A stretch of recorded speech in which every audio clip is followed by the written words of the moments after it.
This is an original dramatized story created for scam awareness and education. At 8:14 on a Tuesday morning, Maya received the email she had been waiting 6 months to see. The position was fully remote. The email looked professional.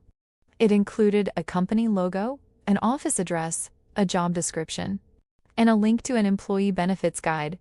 Daniel asked whether she could interview that afternoon. There was only one strange detail. The interview would happen entirely through a messaging app. Maya hesitated, but Daniel explained that the hiring manager was traveling and needed written answers for the interview panel. It sounded unusual, but after months without work, Maya did not want to lose the opportunity by appearing difficult. At 2 o'clock, the interview began. The questions sounded real.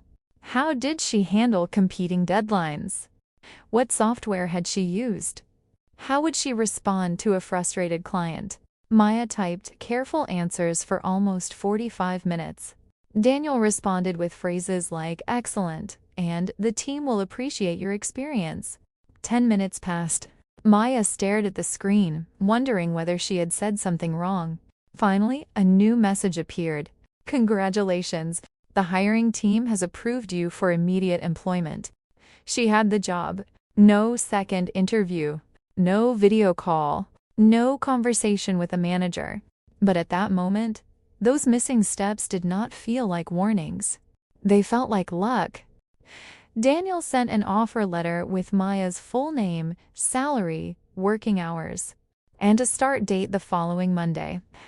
He told her that the company moved quickly because several major projects had just been approved. Then he sent an onboarding form. It requested her home address, a photograph of her identification, her social security number, and her bank details for direct deposit. Maya stopped. The offer had arrived less than 1 hour earlier.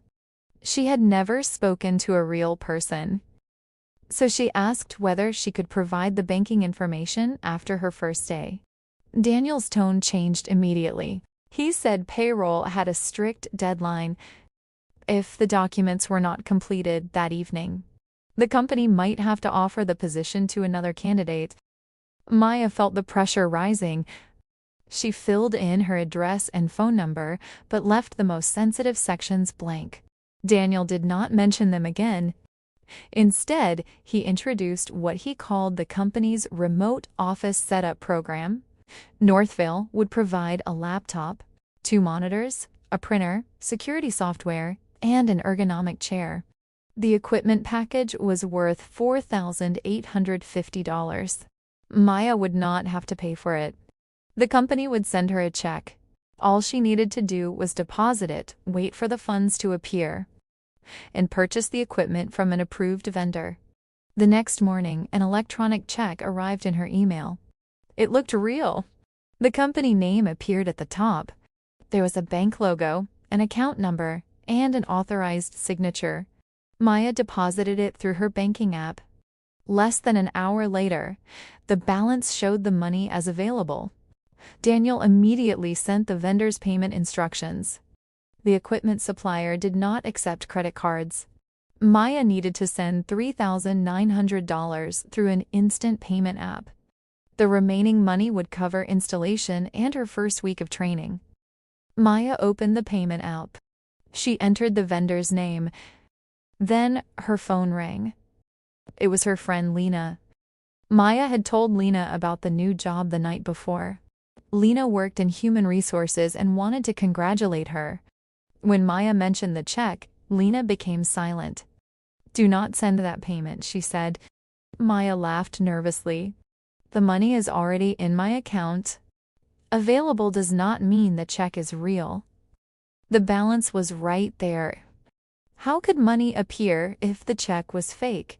Lena told her to stop messaging Daniel and call Northvale Analytics using the telephone number on the company's official website. Not the number in the email.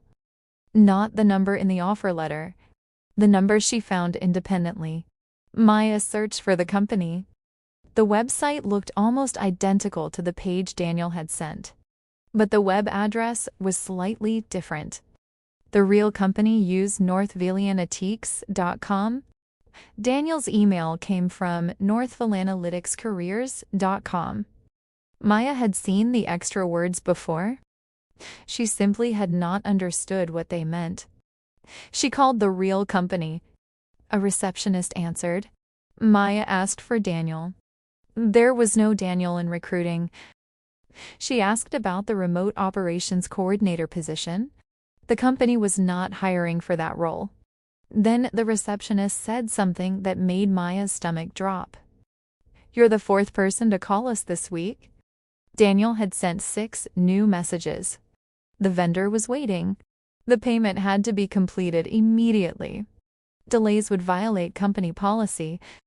Her employment could be terminated before it even began. Maya did not respond. She called her bank's fraud department.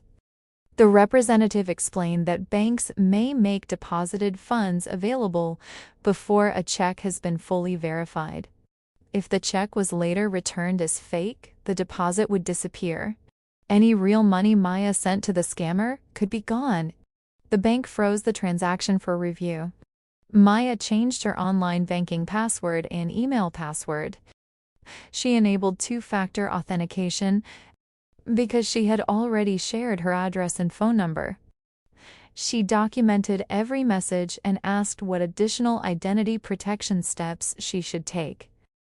Then she reported the fake job listing and the recruiter's account. By the next morning, the $4,850 had vanished from her available balance. The check had been rejected. If Lena had called 10 minutes later, Maya might have sent nearly $4,000 of her own money to a stranger. The job never existed. The recruiter never worked for Northvale. The equipment vendor was controlled by the same people, and the professional interview had only one purpose: to make Maya trust the next instruction. This scam worked because no single detail looked impossible. Remote interviews are real. Electronic paperwork is real. Companies do provide equipment. Banks do show deposited money as available. The deception was built by combining normal things in an abnormal order. Here are the warning signs Maya almost missed. First, the recruiter contacted her from a lookalike website and email domain. One extra word, hyphen, or letter can separate a real employer from an impersonator. Second, the entire interview happened by text, and Maya received an offer without speaking to a verified employee. A written interview alone does not automatically prove fraud. But when it is combined with urgency, unusually high pay, and no verifiable human contact, stop and investigate. Third, the company requested sensitive personal information before Maya could independently confirm the job. Do not use links or contact details supplied only by the recruiter. Find the organization's official website yourself and contact its human resources department directly. Fourth, Daniel created artificial urgency.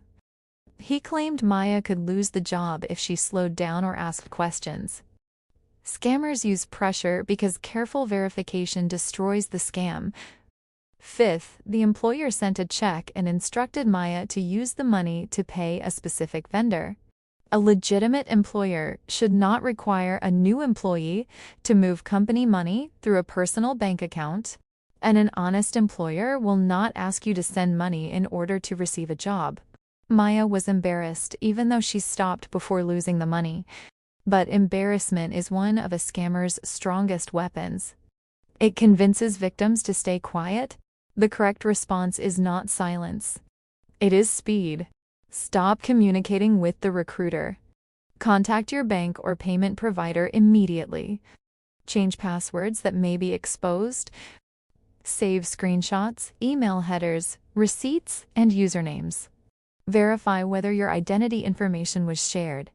Report the job listing to the platform where it appeared, and report the fraud attempt to the appropriate authorities in your country. Maya did not receive the job she thought she had won, but she kept her savings. She protected her accounts, and she warned other applicants before they made the same payment. 3 weeks later, Maya received another remote job message. This one also promised quick hiring and expensive equipment. But this time, she did not click the link. She found the company's official careers page. The position was not listed. Maya deleted the message and reported it. The scammers had not changed their method. Maya had changed hers. Before trusting a remote job offer, remember 3 rules. Verify the opening independently. Never pay to get paid. And never treat an available check balance as proof that the check is genuine. This has been Scam Unlocked. Subscribe for original dramatized scam stories, warning signs, and practical steps that can help protect your money and identity. Because the best time to recognize a scam is before the scammer asks you to act.